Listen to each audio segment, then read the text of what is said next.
Assalamualaikum warahmatullahi wabarakatuh.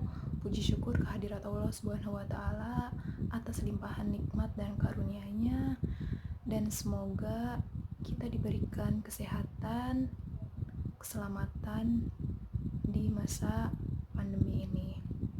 Yang terhormat kepada Ibu Rauda selaku dosen mata kuliah bimbingan dan konseling remaja dan teman-temanku yang saya banggakan. Saya Rizka Hadida. Saya di sini akan memaparkan materi tentang bimbingan dan konseling di SMA. Untuk materi yang pertama yaitu pengertian bimbingan dan konseling. Bimbingan dan konseling adalah upaya sistematis, objektif, logis, dan berkelanjutan serta terprogram yang dilakukan oleh guru BK untuk memfasilitasi perkembangan peserta didik atau konseli dalam mencapai kemandirian. Hal ini, bimbingan dan konseling merupakan program yang integral dari sistem pendidikan yang berupaya memfasilitasi dan memandirikan peserta didik atau konseli agar mencapai perkembangan yang utuh dan optimal. Materi selanjutnya yaitu tujuan bimbingan dan konseling.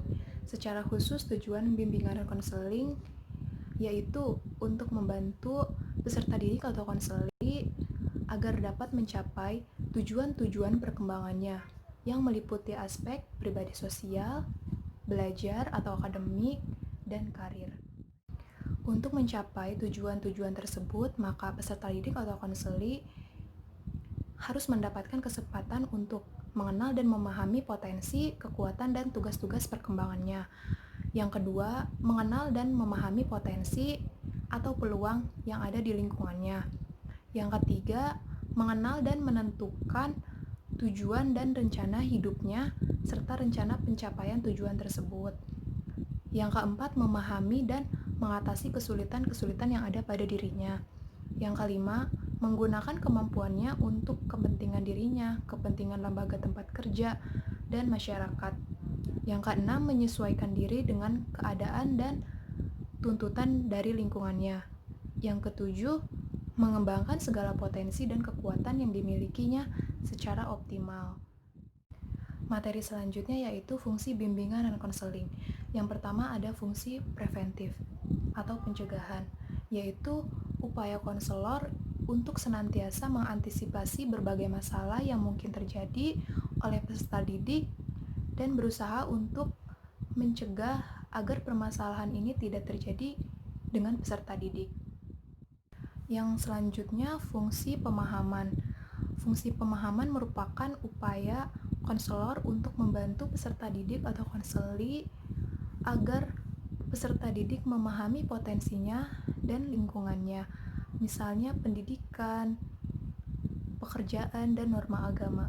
Yang selanjutnya ada fungsi perbaikan atau kuratif.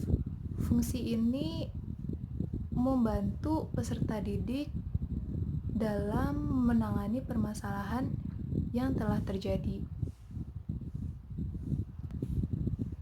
baik yang menyangkut aspek pribadi, sosial, karir, maupun akademik.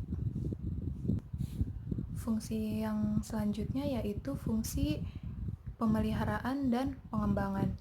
Dalam hal ini, upaya guru BK membantu peserta didik dalam memelihara dan mengembangkan keseluruhan pribadinya secara mantap, terarah, dan berkelanjutan.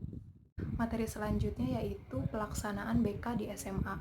Pelaksanaan BK di SMA ini didasarkan pada fungsi, tujuan, prinsip, dan asas bimbingan dan konseling. Kegiatan ini mencakup komponen program dan bidang layanan. Yang pertama ada komponen layanan dasar.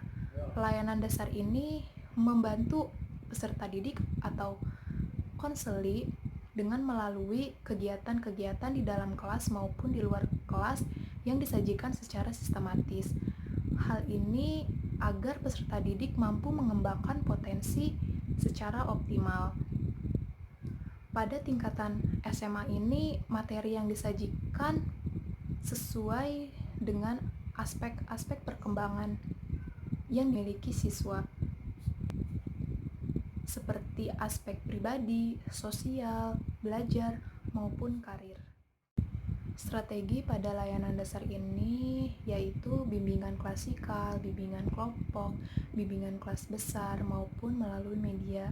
Yang selanjutnya ada komponen peminatan dan perencanaan individual, yaitu layanan yang membantu peserta didik atau konseli agar mampu membuat dan merencanakan masa depannya yang sesuai dengan pemahaman tentang kekuatan dan kelemahan yang ada pada dirinya. Di dalam peminatan dan perencanaan individual ini memiliki strategi layanan yang berupa bimbingan kelompok, konseling individu, konseling kelompok, konsultasi, dan lainnya. Yang selanjutnya ada komponen layanan responsif. Layanan responsif ini merupakan proses pemberian bantuan konselor kepada konseli yang memiliki permasalahan yang harus ditangani dengan segera. Strategi layanan yang diberikan bisa berupa konseling kelompok, konseling individu, konsultasi, kunjungan rumah, dan lain sebagainya. Yang terakhir ada dukungan sistem. Dukungan sistem merupakan komponen pelayanan dan kegiatan manajemen tata kerja, infrastruktur, dan pengembangan keprofesionalan guru BK atau konselor secara berkelanjutan yang secara tidak langsung memberikan bantuan kepada peserta didik atau konseli untuk memfasilitasi kelancaran perkembangan peserta didik. Materi yang terakhir yaitu asesmen dalam bimbingan dan konseling. Yang pertama ada teknik tes. Teknik tes ini merupakan teknik memahami individu dengan menggunakan instrumen tes terstandar. Dalam hal ini guru BK yang telah memiliki lisensi melalui pelatihan sertifikasi sudah dapat menggunakan instrumen yang sudah dipelajari. Selanjutnya, jika konselor ataupun guru BK belum memiliki lisensi, sekolah bisa bekerja sama dengan lembaga psikologis yang terpercaya. Di dalam teknik tes ini bisa berupa tes bakat, tes minat, tes kepribadian, dan lainnya. Yang selanjutnya ada teknik non-tes. Teknik non-tes merupakan teknik untuk memahami individu dengan menggunakan tes terstandar maupun tidak terstandar. Dalam teknik non-tes yang biasa dipergunakan yaitu observasi, wawancara, angket, autobiografi, DCM, ITP, sosiometri, AUM, dan lainnya. Mungkin cukup sekian materi yang telah saya paparkan. Kurang lebihnya mohon maaf. Wassalamualaikum warahmatullahi wabarakatuh.